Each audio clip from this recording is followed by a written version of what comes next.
Storytelling saves lives. It helped save my life, and that's why I do it. Maybe save is a strong word, but I think it creates connection, creates empathy. There's nothing I've ever found outside of it that can do what a good story can do. I want to tell anybody how I'm not actually suicidal or homicidal, but the woman at the front desk made me check a box, suicidal or homicidal.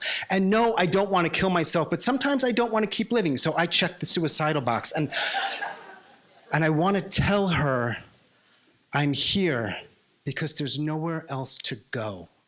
The story I'm telling tonight changed the way I see human beings and what's possible with little acts of kindness. And we sit down and he says, "Hey, I'm Vernon."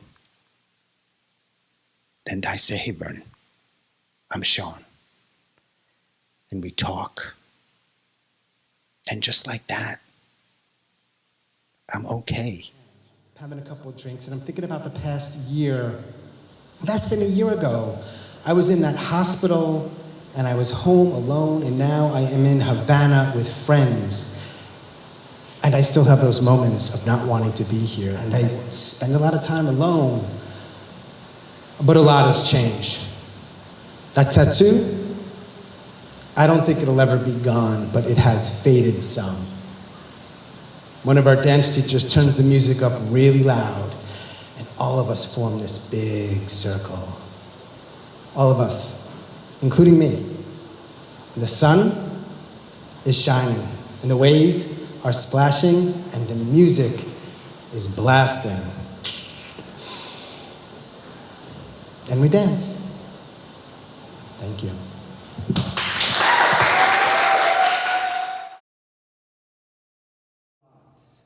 And I see it. I see him. It's Jimmy, my best friend, who killed himself. And when I learned about his death, I did what almost anyone does when they lose somebody this way. I asked why. Why would somebody with close friends and a great family, why would somebody with a job that they like and a new girlfriend, why would somebody so young kill himself? And when I tasted that pain, even a little bit, when I tasted that pain, that is when everything changed.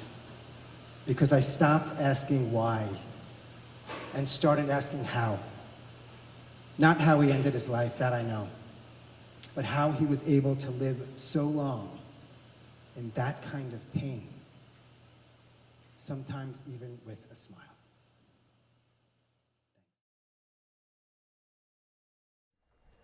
People are dying to be heard. So when I think about what's at stake with all of this, the people that I think about the most are those that have stopped talking. And that's one of the reasons why I do what I do. After teaching and training for many years, and I've been blessed to do that on several different continents, I heard the same stories over and over again. This type of pain, depression, anxiety, grief, sadness, anger, loneliness is universal. Doesn't discriminate. Doesn't matter your age. Doesn't matter your race. Doesn't matter your language or your education level. One of the things that I was lacking is that I didn't feel like I had enough people in my life that I could really talk to about some of this stuff. Studies show how damaging loneliness can be, particularly acute or chronic loneliness. And I do think more and more people are on that path. When loneliness untreated is similar to smoking 15 cigarettes a day, every day, that's a problem. 15 cigarettes every single day. Loneliness doesn't stain your fingers. Loneliness doesn't change your breath. We can't see it, but it's there. But if it's pervasive, if so many people are dealing with this stuff, something's going on, and I wondered, what can we do about it? So I started having more and more conversations about how we talk, how we can have more helpful conversations. I work as a crisis counselor, but I remember my boss saying to us, if you remember nothing else, remember this: stop talking. People are calling us or contacting us because they want to talk, and if you're talking, they can't do that. And I've seen that play out in my life and other people's lives, not when they're on the hotline phone, just talking. I wish more people could embrace the idea that helping someone feel a little bit better when they're feeling down is life-changing. So I wonder how many of you could use one more person in your life who could hear what you were really saying. Or at least try. People all around the world, all around our communities, our campuses, our jobs, our homes, they're dying to be heard. They're dying to be heard. And so the question I have